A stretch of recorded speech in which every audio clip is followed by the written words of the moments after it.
மிதுனம் மிதன ராசிக்காரர்களுக்கு வாரத்தின் ஆரம்பமே சந்திராசிரமமாக அமையுது. அதாவது ஞாயிற்றுக்கிழமையே சந்திராசிரமம் ஆரம்பிச்சிருது. ஞாயிற்றுக்கிழமை அதிகாலை, ஞாயிற்றுக்கிழமை முழுக்கவே உங்களுக்கு சந்திராசிரமம். அதாவது 18ஆம் தேதி, மே மாதம் 18ஆம் தேதி ஞாயிற்றுக்கிழமை அதிகாலை நள்ளிரவு 12 மணி 4 நிமிஷத்துல இருந்து செவ்வாய்க்கிழமை காலையில் 7:35 வரைக்கும் உங்களுக்கு சந்திராஷ்டமம். ஆக ஞாயிற்றுக்கிழமை, திங்கட்கிழமை, ஞாயிற்றுக்கிழமைனா 18ஆம் தேதி, வார கடைசி நாள் இல்லை, திங்கக்கிழமைக்கு முந்தின ஞாயிற்றுக்கிழமை. அப்போ இந்த வாரம் திங்கக்கிழமை ஆரம்பிக்கும் போதே சந்திராஷ்டமமாக தான் ஆரம்பிக்குது. திங்கக்கிழமை முழுக்க சந்திராஷ்டமம்.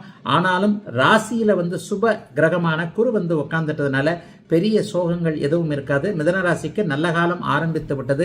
சில பல தடைகள் முதல் நாளில் திங்கக்கிழமை மட்டும் இருக்கும்.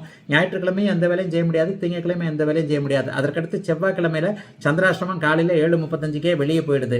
அப்போ அதற்கடுத்து வரக்கூடிய செவ்வாய், புதன், வியாழன், வெள்ளி, சனி, ஞாயிறு எல்லாமே நல்ல அற்புதமான அமைப்பில் இருக்குது.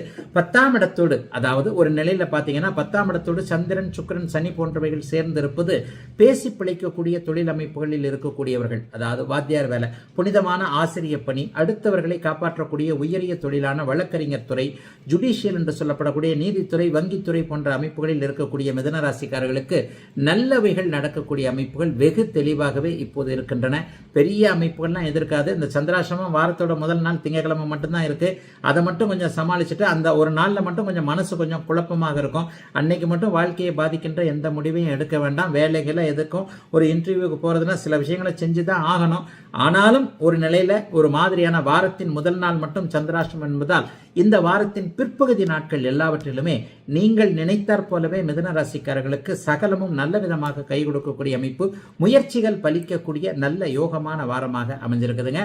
அத்தனை மிதுன ராசிக்காரர்களுக்கும் வயதிற்கேற்றாற் போல இந்த வாரம்